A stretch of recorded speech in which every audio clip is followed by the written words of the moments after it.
In 2012, George R.R. Martin took questions from fans in Barcelona. He answered quite a few, including, "There's a story in the books about a horn that can raise krakens from the deep. Will we ever see a kraken?" With a surprised, "Possibly." But one question and answer has always stuck in my mind since I heard it. George was asked, "In A Dance with Dragons, we learn more about Brandon Stark and his interest in women, similar to Robert's. Did Brandon have any bastards as well?" It'd be an exaggeration to say Brandon died before he could have children. It's established in the books that he was no virgin. He could very well have left behind some little snows in the various places he visited, but what's absolutely clear is that he had no legitimate children. Brandon Stark, the Wild Wolf, may have left some bastard children behind in various places he visited. I've always wanted to narrow down the parameters and identify who these children could be. And today, after examining ages, locations, and character traits, I present you with the results. First, let's look at Brandon's character so we can understand what characteristics and behaviors we should be looking for in his pups. Brandon had what was known as wolf blood. Her father sighed. "Ah, Arya, you have a wildness in you, child. The wolf blood, my father used to call it. Lyanna had a touch of it, and my brother Brandon more than a touch. It brought them both to an early grave." A Game of Thrones, Arya 2. Like his sister Lyanna, Brandon also had a passion for horseback riding. He spent most of his time riding the rills. He loved to ride. His little sister took after him in that. A pair of centaurs, those two.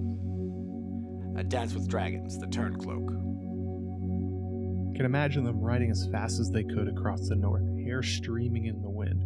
Had they been alive in the 1950s, they probably would have driven hot rods. Unlike his quieter, more considerate younger brother, Ned, Brandon's wolf blood meant that he was wild and impulsive, which often led to poor decision-making. His most famous incident was when he believed his sister Lyanna had been kidnapped by Rhaegar Targaryen. Jaime poured the last half cup of wine. He rode into the Red Keep with a few companions, shouting for Prince Rhaegar to come out and die. But Rhaegar wasn't there. Clash of Kings, Catelyn 7. If Aerys II wasn't the unbalanced madman that Brandon had observed months earlier at the tourney of Harrenhal, riding into the Red Keep and shouting for any son of the king to come out and die is a really bad idea. An idea that got himself, his father, almost all of his companions, and their fathers killed and set the table for Robert's rebellion. Brandon had other bouts of questionable decision-making. For one, he took the virginity of Barbary Wiswell, later Dustin, a highborn lady he was not betrothed to. Brandon was never shy about taking what he wanted. I am old now, a dried-up thing, too long a widow, but I still remember the look of my maiden's blood on his cock the night he claimed me. I think Brandon liked the sight as well. A bloody sword is a beautiful thing, yes. A Dance with Dragons, the Turncloak. Even Barbary knew this was a bad idea. Father wanted to trap Brandon in a marriage with one of his daughters. My Lord Father was always pleased to play host to the heir to Winterfell. My father had great ambitions for House Briswell. He would have served up my maidenhead to any Stark who happened by, but there was no need. A Dance with Dragons, the Turncloak. Brandon was heir to Winterfell and the North, and as we see from his late nephew Robb, it can be very dangerous if you get caught with the wrong woman in your bed. It's largely Robb's marriage to Jane Westerling and the rejection of Rosalind Frey that gave Lord Walder the final insult he needed for his betrayal. The North is lucky Brandon didn't live long enough that his dangerous behavior turned into an inheritance civil war. Brandon was also an extremely talented swordsman, in both meanings of the word. From Gurm's quote above, Brandon was great in the melee and the joust, and apparently prolific in the bedroom as well. This tells us how the wolf blood manifested in Brandon. Lust. Lust for battle, blood, women, and glory. This paints a portrait of an entitled lordling who may have exploited his position and imposing physical form to take what and who he wanted at any given moment. At the tourney of Harrenhal, when Prince Rhaegar crowned Lyanna Stark Queen of Love and Beauty, her betrothed Robert Baratheon laughed, but Brandon did not. Brandon Stark, the heir to Winterfell, had to be restrained from confronting Rhaegar at what he took as a slight upon his sister's honor, for Lyanna Stark had long been betrothed to Robert Baratheon, Lord of Storm's End. Eddard Stark, Brandon's younger brother and a close friend to Lord Robert, was calmer, but no more pleased. The world of ice and fire, fall spring. And in case we didn't quite get the message about how George wants us to see Brandon, he has Jaime Lannister, among the most selfish, self-absorbed, and reckless character in the whole of the books, compare himself favorably with Brandon. Brandon was different from his brother, wasn't he? He had blood in his veins instead of cold water. More like me. A Clash of Kings, Catelyn 7. And finally, Brandon accepted the duel from Peter Baelish for Catelyn Stark's hand. There was no threat from Littlefinger actually competing with Brandon for her. The marriage was arranged between Rickard Stark and Hoster Tully, and as well, Catelyn had no interest in Peter. However, this is how Brandon responded to Peter's challenge. When Brandon saw that Peter only wore helm and breastplate and mail, he took off most of his armor. Peter had begged her for a favor he might wear, but she had turned him away. Her Lord Father promised her to Brandon Stark, and so it was to him that she gave her token. A pale blue handscarf she had embroidered with the leaping trout of Riverrun. As she pressed it into his hand, she pleaded with him. He's only a foolish boy, but I have loved him like a brother. It would grieve me to see him die. And her betrothed looked at her with the cool gray eyes of a Stark, and promised to spare the boy who loved her. A Game of Thrones, Catelyn 7. It's clear that Brandon accepted the challenge for fun, and showed up in his full armor ready for killing. Brandon relented on actually killing Littlefinger, however, he didn't relent on carving up the boy like a Thanksgiving turkey. He didn't have to accept, or even take the duel seriously. Instead, he takes it as a real threat and shows up ready for a bloodbath, only averted by Kat's impassioned pleas. Wolf blood indeed. Brandon was far more like Ned's best friend Robert than Ned himself, and Robert left behind many, many bastard children from his poor impulse control. We should expect much of the same. As for his appearance, Brandon was tall, handsome, muscle-bound, and had the traditional Stark look of gray eyes and dark hair. Taken all together, we have a northern clone of Robert Baratheon, a man with hot passions, a powerful lust, poor decision-making, tall, handsome, and the heir to a kingdom. However, it's important to state the obvious. Children are not like their parents in every way. Ned Stark's children vary wildly in appearance, temperament, and interests from him. So while we can use what we know of Brandon as clues, they are only one piece in the puzzle. Each child may only have one or two traits or behaviors in common with Brandon, especially since they weren't raised by him. Another piece to consider is opportunity. From GRRM's answer, we should be looking at the various places Brandon visited in life for his potential children. Luckily, Brandon's travels in life aren't especially complicated. He was born in Winterfell and fostered in Barrowton with House Dustin in the southwest of the north. He also journeyed to Harrenhal for the infamous Tourney, and visited Riverrun after being betrothed to Catelyn Tully. And finally, his last journey into King's Landing and the Red Keep. However, there are several more implied journeys. One of Ned Stark's keys to being successful Lord of Winterfell was that he visited most of his vassals throughout his life. The time Ned spent with the mountain clans did them much honor, and is a primary reason the clans remained loyal long after his death. Ask, I said, not beg. Jon pulled back his hand. It is no good sending messages. Your grace will need to go to them yourself. Eat their bread and salt, drink their ale, listen to their pipers, praise the beauty of their daughters and the courage of their sons, and you'll have their swords. A Dance with Dragons, Jon 4. This personal touch is a consistent hallmark of Stark rule, so it seems logical that this was a lesson handed down from Rickard to his sons. While we have no confirmation that Brandon followed his example, it would be in line with his role as heir. Renly Baratheon did much the same when he inherited Storm's End. This is known as a quote-unquote Lord's Progress. So while we should look especially hard at Winterfell, Barrowton, the Neck, and everywhere in between, most of the north is possible. Also, Brandon was a popular lordling with friends from all over the Seven Kingdoms, which points towards him socializing and visiting faraway parts of Westeros. When he stormed into the Red Keep calling for Rhaegar, he did so with a group of companions, Ethan Glover, Kyle Royce, Elbert Aaron, and Geoffrey Mallister. The Glovers reside in the north, Mallister's just below the Neck, and the Aarons and Royces are in the Vale. Brandon could have easily visited the Glover home of Deepwood Motte in the north, and was certainly gone by the seat of House Mallister Seaguard on his trips through the Neck into the Riverlands. The Aarons and Royces are a bit tougher, as we have no direct mention of Brandon going into the Vale. However, Ned was fostered in the Vale with Jon Arryn, and Lord Rickard was interested in strengthening the bond with the Vale. Brandon could have journeyed with his friend Elbert to the Gates of the Moon and the Eyrie to visit Ned, as well as Runestone with Kyle Royce. This gives us a daunting search area for the bastard children. Everywhere north of the Trident is possible. In addition, there's an added wrinkle in that Brandon attended the tourney at Harrenhal, putting him in contact with nearly every lord and lady in the Seven Kingdoms. Luckily, we can use Brandon's age and known timeline to narrow down these huge possibilities into a more manageable amount. The youngest a human male can be and get a woman pregnant is around 11 years old. Brandon Stark was born in the year 262 and died in 282. Using these dates as a guideline, we can surmise that any children of the Wild Wolf would have to be born between around 273 and 283. The tourney of Harrenhal took place in 281, so any children of Brandon's would be born in 281 or 282. While it's highly unlikely that Brandon had any conjugal visits during his time as a prisoner in King's Landing, we're not sure what month of the year he arrived there, so to be safer we're adding a buffer at the end. The last piece of evidence to consider for candidates is narrative impact. As this is fiction, it's logical to assume that if George is including a secret heir to Winterfell somewhere in Westeros, it should be for a strong reason.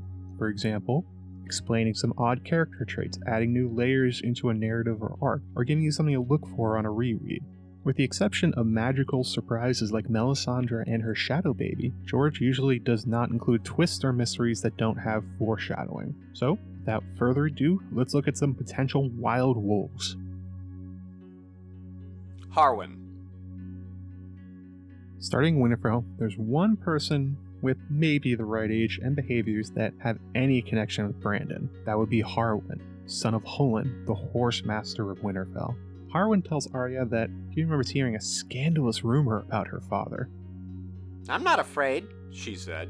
That boy Ned said. Aye, he told me. Lady Ashara Dayne. It's an old tale, that one. I heard it once at Winterfell when I was no older than you are now. He took hold of her bridle firmly and turned her horse around. A storm of swords, Arya 8. Ned and Ashara met in 281 at the tourney, and Harwin said that he had heard the tale when he was no older than Arya, around 10 years old at this time. So Harwin could have been born in 271, at the earliest outside of our range, but he could have heard the story later than that. This makes him a possible candidate, but very wishy-washy on the timeline. As for his behavior, as you expect as the son of a horse master, Harwin is a skilled rider. He's also the one who tells us about Lyanna Stark's skill on horseback after he catches up with the fleeing Arya. Arya was breathing hard herself then. She knew the fight was done. You ride like a Northman, milady, Harwin said when he'd drawn them to a halt. Your aunt was the same, Lady Lyanna. But my father was master of horse, remember. A storm of swords, Arya 3. Side note, a master of horse is one way you could describe Brandon Stark. He too was a horse master with his incredible skill. It's also an odd detail that Harwin has trouble controlling his tongue and temper. And no one had raised a voice or drawn a blade or anything, not Harwin, who always talked so bold. A Game of Thrones, Arya 2. Perhaps a bit of the wolf's blood? Harwin is actually one of George's oldest minor characters, one that has proved useful throughout the story.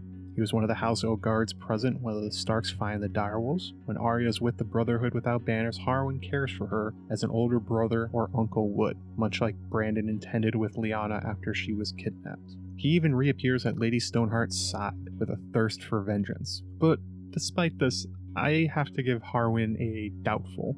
There's some intriguing connections with Brandon's personality and skills that would let the reader reevaluate his role and actions in the story. However, the timeline is very stretchery possible, and the overall impact is fairly low.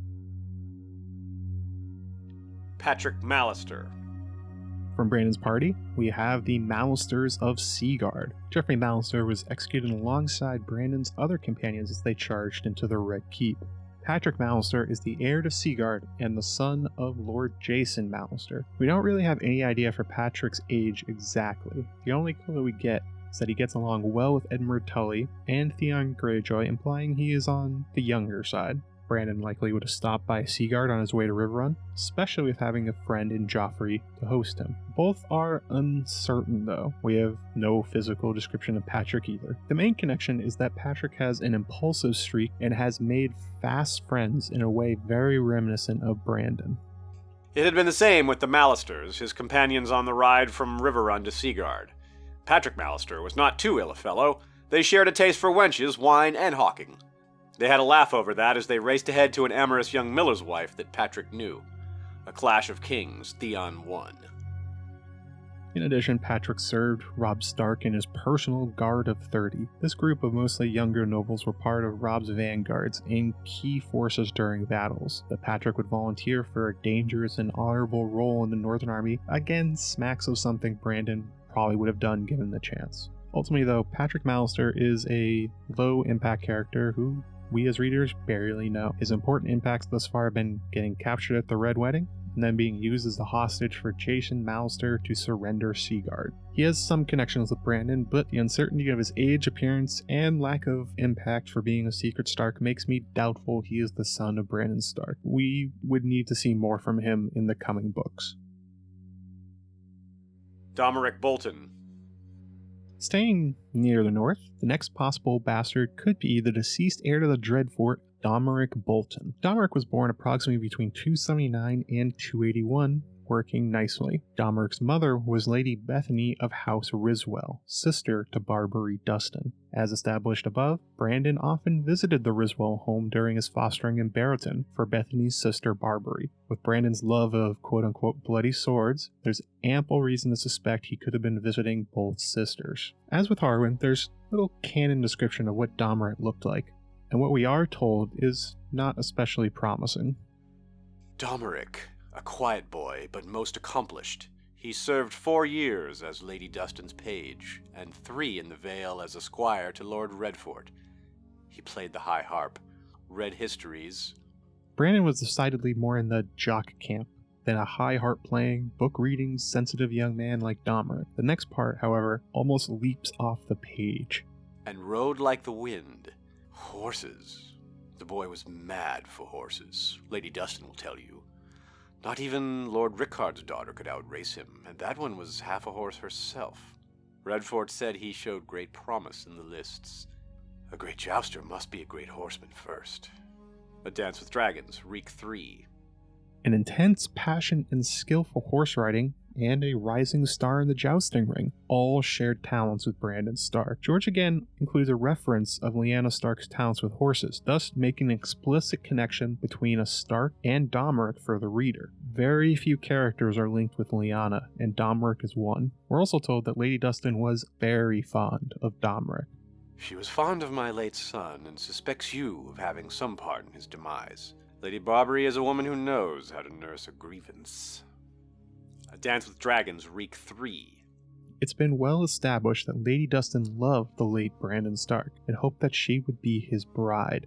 Perhaps Barbary saw a bit of her lost love in her nephew, or even knew his real paternity. The narrative that Roose and Ramsay assume is that Lady Dustin hates Ned Stark more than she loved Domeric, thus they can predict she will stay relatively loyal to them. However, if instead one of the Boltons killed the child of her beloved Brandon, there's no telling how much rage she has bottled up. She plays it icy, yet there may be a deep rage burning for blood vengeance. In her, neither Bolton truly grasps. So to summarize, the age range is right. We know Brandon visited the Riswell home. Domeric has the same talent for horses and jousting. George drew a comparison between Domeric and Lyanna Stark, and Barbary favored her nephew. This would also go some way to explain why Roose cares so little for Domeric's death, and puts up such a lame attempt at keeping Domeric and Ramsay apart. If he suspected Domeric was not his biological son, Ramsay might have been a convenient mad dog to dispose of that problem or pin the death on. Overall, I could very easily see Domeric as a bastard child of Brandon Stark. Given its narrative impact, I would say it's probable. The next few possibilities are going to deal with the tourney at Harrenhal. The tourney took place on the shore of Harrenhal in 281, near the end of the year. Nearly every lordly house in Westeros attended, and the sheer numbers of lords in one place made Aerys II wary of a great council being called to depose him. The tourney lasted 10 days in total, and with the huge amounts of lords and ladies there, it makes the possible children of Brandon enormous. However, since the tourney was in the later part of 281, any children from the event would be born in 282. Luckily, there's a relatively short list of children known to be born in 282. Alex Frey.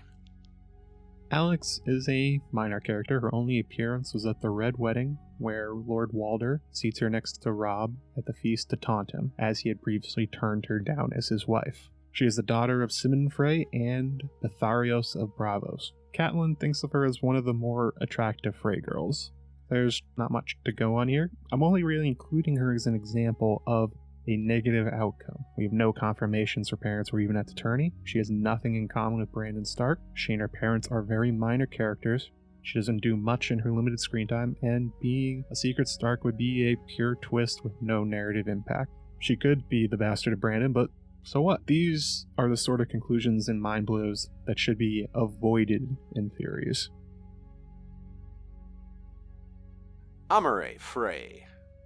Amerei, or Gatehouse Amy, doesn't seem like a likely candidate for Brandon Stark's bastard daughter at first glance. Once you start looking closer though, there is some intriguing connections that can be made. First of all, Amerei gets her nickname from her extremely impulsive behavior. He's grown pious, said Jaime. But it wasn't him who did the picking. Lady Amerei's mother is a dairy. Our uncle thought she'd help Lensel win the dairy smallfolk. How? By fucking them? You know why they call her Gatehouse Amy. She raises her portcullis for every knight who happens by. A Feast for Crows, Jaime 5. Amy's large sexual appetite and low self-control, even after the marriage with Lancel Lannister, smacks of what we know about Brandon. Also, we can compare Amy and Brandon with Brandon's doppelganger Robert Baratheon and his own bastard daughter, Bella, from Stony Sept. When the girl shrugged, her gown slipped off one shoulder. They say King Robert fucked my mother when he hid here, back before the battle. Not that he didn't have all the other girls, too, but Leslin says he liked my ma the best. I'm named Bella, The girl told Gendry. for the battle. I bet I could ring your bell, too. You want to? A Storm of Swords, Arya 5. Could be a similar connection of both men's sex drives showing up strongly in their supposed daughters. Amy's mother is Myranda Derry, a daughter of Lord Derry. It's not directly stated if the Derrys attended the tourney as a family, although Sir Jonathan Derry of the Kingsguard attended, and Sir Willem Derry was the King's Master-at-Arms. Seems likely that the staunch Targaryen loyalist would have shown up for Prince Rhaegar and King Aerys. In Mariah's match, there may be a hint that she interacted with Brandon at Harrenhal. Mariah is matched to Amerei Frey, dull-witted, clumsy bully of a man, and the ninth son of Lord Walder Frey. Merritt is still surprised that he was matched with Mariah at all in his A Storm of Swords epilogue. After that, Merritt's luck had only grown worse. His father had managed to make a good marriage for him, somehow. He wed one of Lord Derry's daughters, back when the Derrys stood high in King Aerys' favor. A Storm of Swords, Epilogue.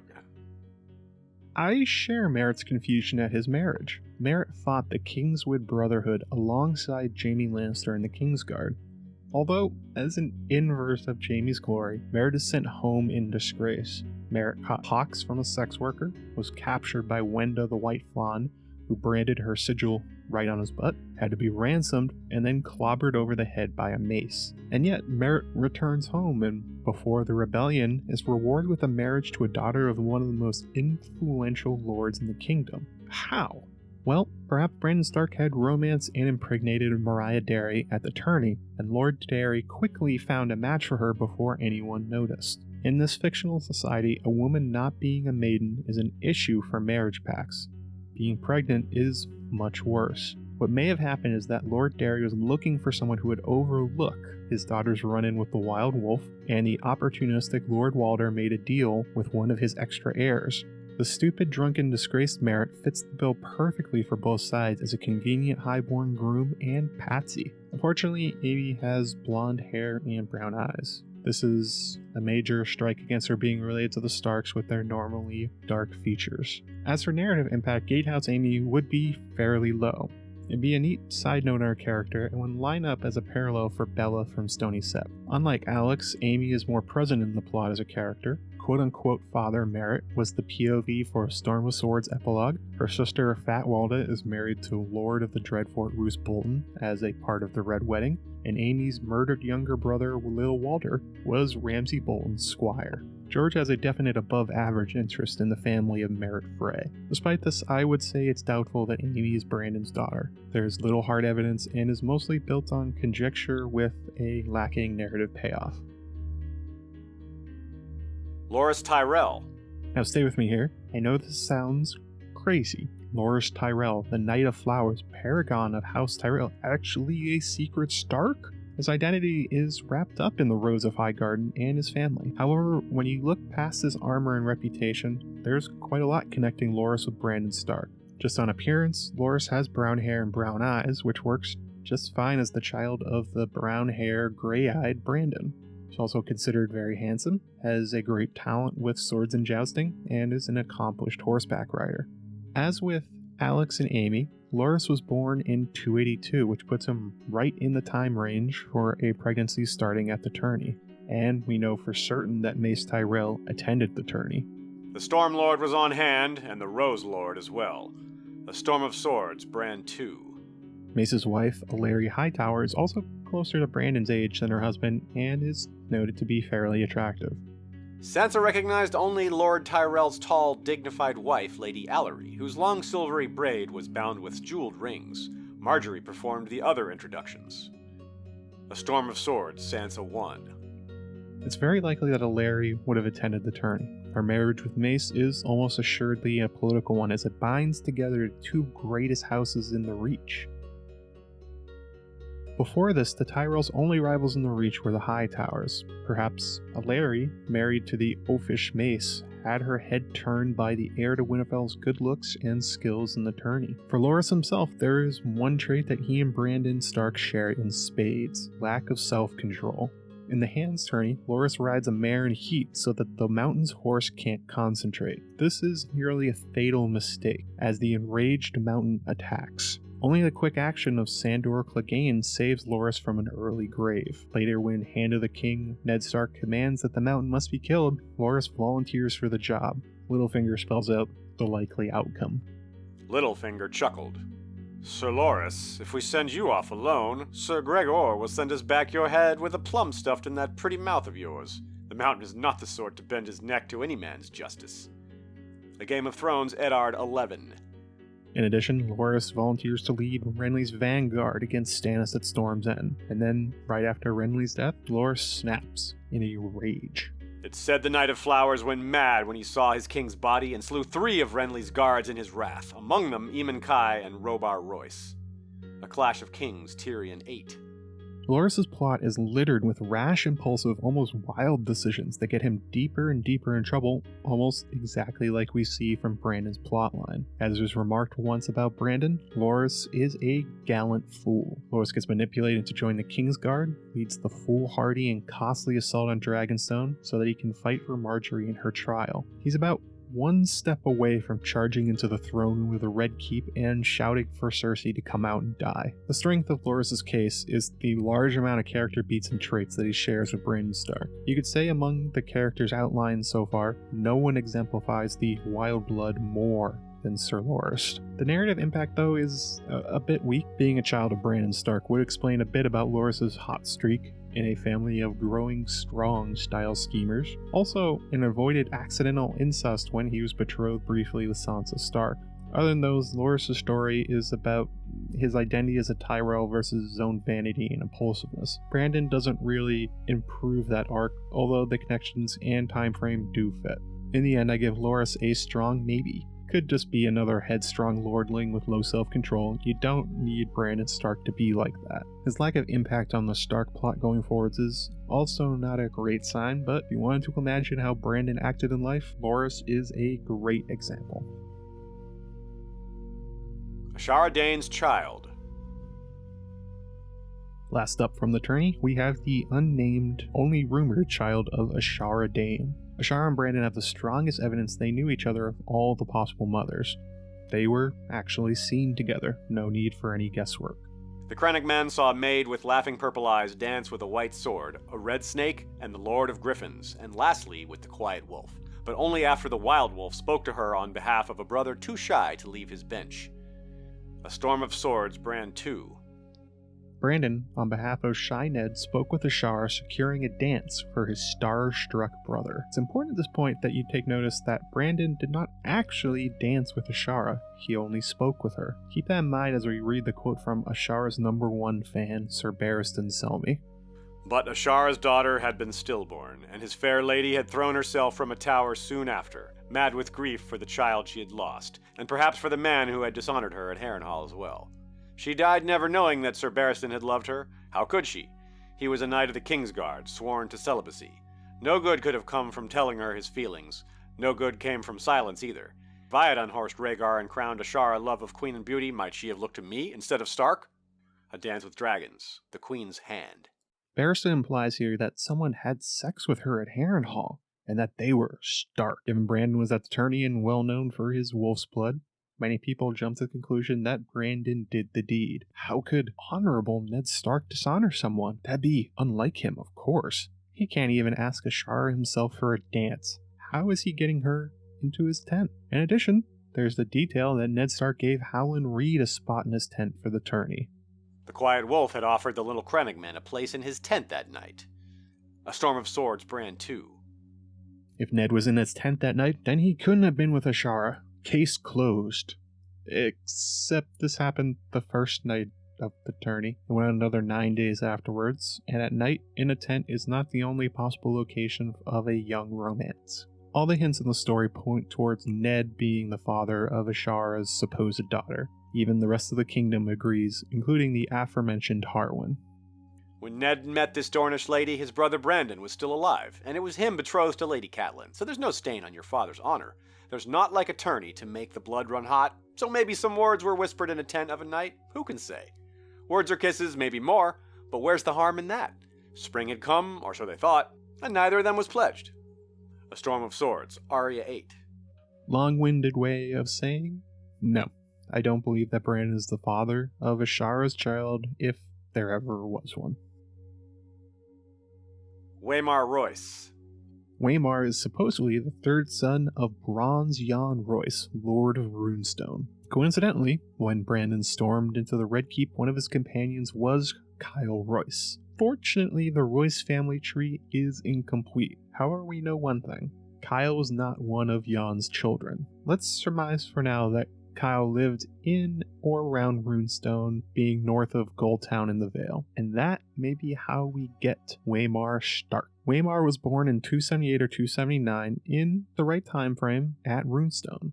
We have no actual verification of Brandon Stark ever visiting Runestone or the Vale, but these are inferences we can make. His friendship with Kyle Royce, his younger brother being fostered by Jon Arryn, combined with his wild nature, Brandon could have very easily visited the Vale at some point. After all, it would have been an honor for any house to host the heir of Winterfell, not to mention the fact that Jon Royce is a very ambitious man. So meeting a young Brandon and establishing a long-term relationship would be a clever political move. As for Waymar's appearance, this is the strength of him being a potential secret Stark. Waymar very much has the look of a Stark. So much so that in my theory, A Cold Death in the Snow, A Killing of a Ranger, I note the striking resemblance between Waymar and Jon Snow. He was a handsome youth of 18, gray-eyed and graceful and slender as a knife. Mounted on his huge black destrier, the knight towered above Will and Garrett on their smaller Garrons. He wore black leather boots, black woolen pants, black moleskin gloves, and a fine supple coat of gleaming black ringmail over layers of black wool and boiled leather. A Game of Thrones prologue. Jon's eyes were a gray so dark they seemed almost black, but there was little they did not see. He was of an age with Robb, but they did not look alike. Jon was slender where Robb was muscular, dark where Robb was fair, graceful and quick where his half-brother was strong and fast. A Game of Thrones Brand 1. More than that, Waymar may have been killed by the others a few years later for looking like Jon Snow. They're both rangers, highborn, well-dressed, have traditional Stark features, and are in command. Without Brandon Stark as Waymar's secret father, these connections are mere coincidence.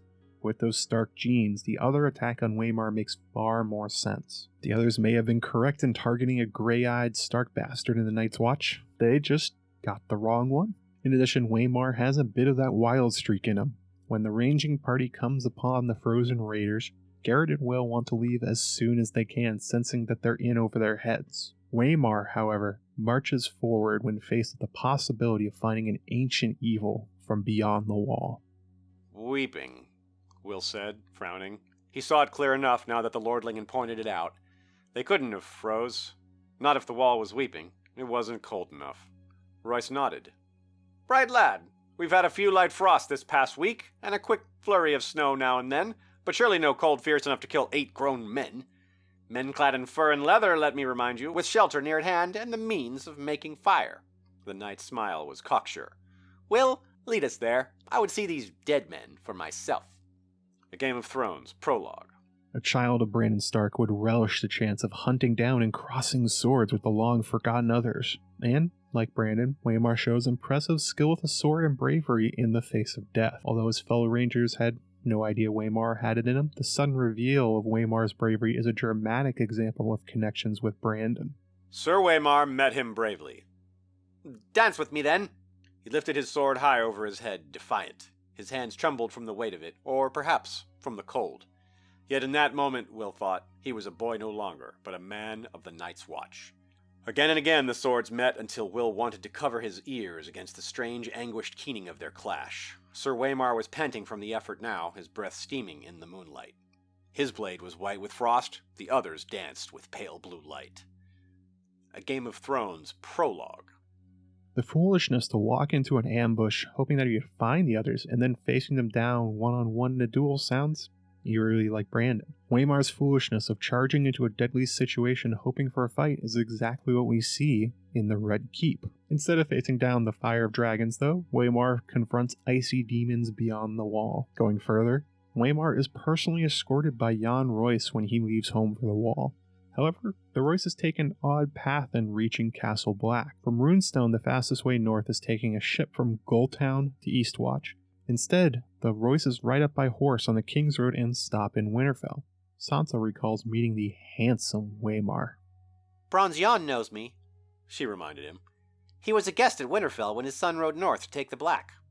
She had fallen wildly in love with Sir Waymar, she remembered dimly, but that was a lifetime ago, when she was a stupid little girl. A Feast for Crows, Elaine 1. Perhaps the sharp-eyed Lord Royce suspects that Waymar is not his own blood, and that's why Waymar is joining the Watch. And also why Jan takes Waymar through Winterfell, to see his ancestral home, or compare him with known Starks like Ned. In the modern age of A Song of Ice and Fire, sons of a lord like Jan Royce don't take the Black. The Shield Hall of Castle Black once held the lordlings of the realm, and their shields hung from the walls. But it's now rarely used and it's falling into ruin. The few highborn joining are usually being punished, like J.R. Mormont repenting for his son's slaving, or to run from trouble in their lives. Yet with Waymar, it's never made clear at all why he chooses the Black. He could have been a tourney knight like his brothers, sought holdings of his own through marriage, joined a sellsword company, toured the free cities, almost anything he wanted. Being a secret Stark and following his blood north would go some way to answering these hard questions. Overall, Waymar as a possible child of Brandon is something I find very intriguing.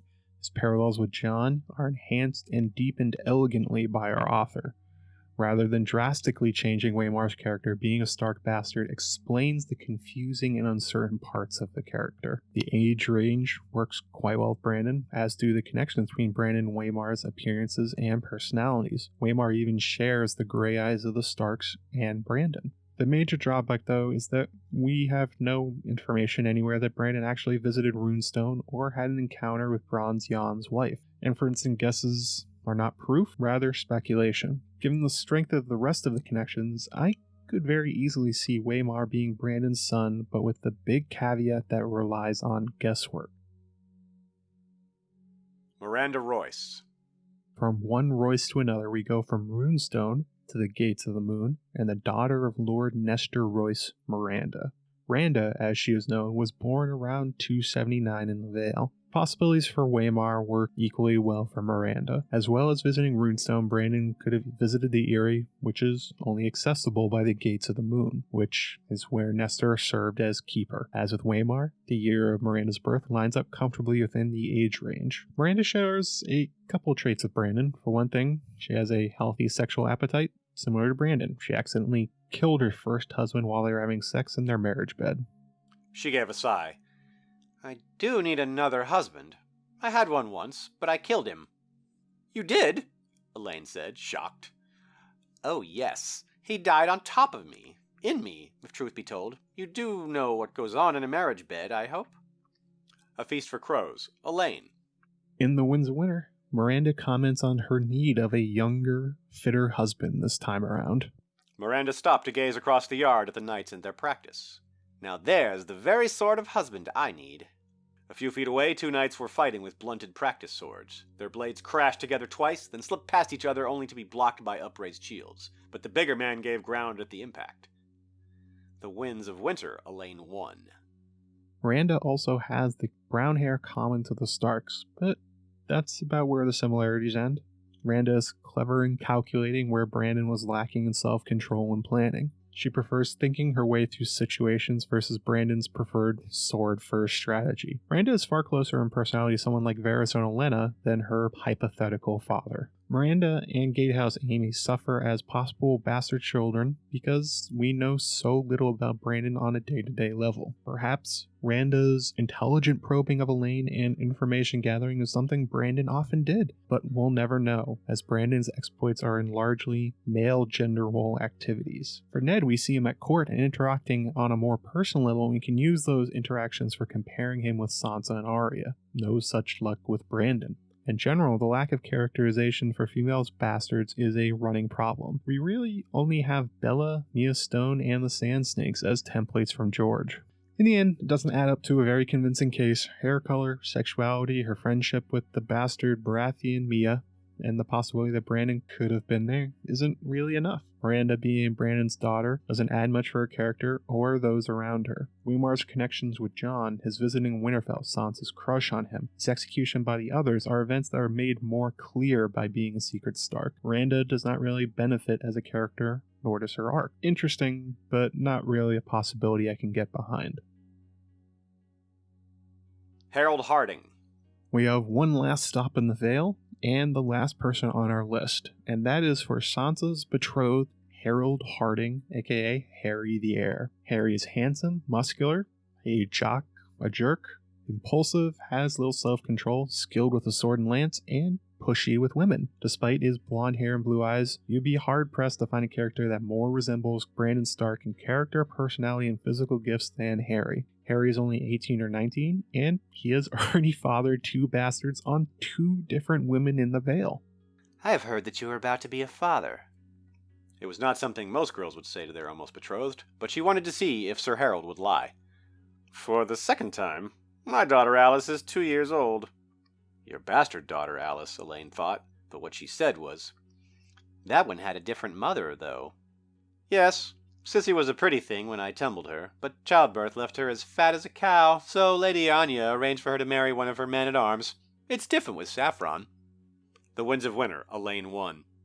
You put the direwolf sigil on Harry, dye his hair brown, you may as well be looking at Brandon Stark come again. He's born at the right age in 281. You'd think being a Hardyng, a knightly house in the Vale with no member in Brandon's party, that it'd be impossible for Brandon Stark to have ever found his way there. However, while Harry's father is a Hardyng, his wife was the child of Ellis Waynwood and Alice Arryn, the sister to Lord Jon Arryn, as evidenced by Harry's status as heir to the Vale via his complicated family tree. The children and grandchildren of Lord Jon's sister would be important enough to meet the heir of Winterfell should he visit the Vale. Of the candidates we've looked through so far, Harry shares the most traits with Brandon. I wouldn't be surprised if in the Winds of Winter we hear about how much Harry likes the look of bloody swords too. As for narrative impact, there's quite a bit. For one thing, his betrothal of Sansa Stark, who may be his first cousin, is a classic GRRM surprise incest reveal. In addition, Harry being a secret Stark might give us an insight into what Brandon Stark was like in person. GRRM has been steadily increasing the amount of information we've been getting about the Wild Wolf between the World of Ice and Fire, the Night of the Laughing Tree story, his love of horse riding, and his romance with Lady Dustin.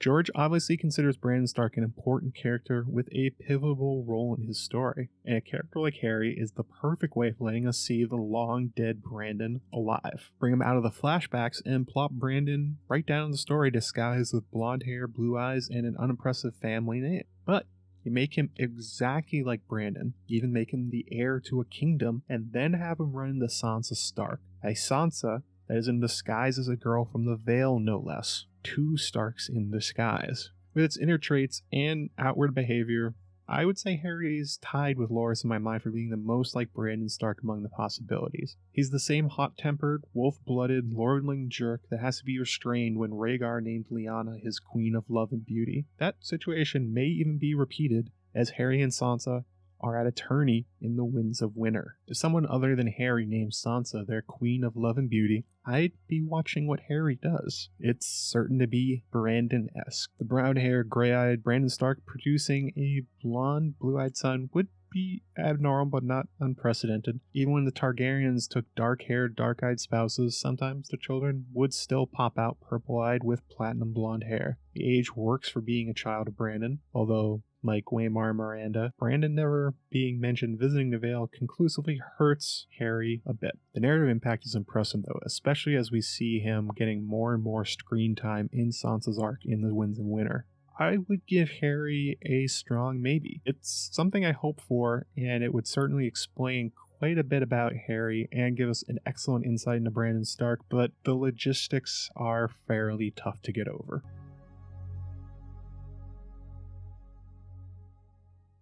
Thank you for hanging in there for this very long video until the end, and hope you enjoyed this examination of the bastards of Brandon Stark. Let me know in the comments which possibilities you liked best, or ones I didn't cover. There's quite a few more, but these were the best ones. Also make sure to click the poll link in the description and vote for your favorite possible wild wolf.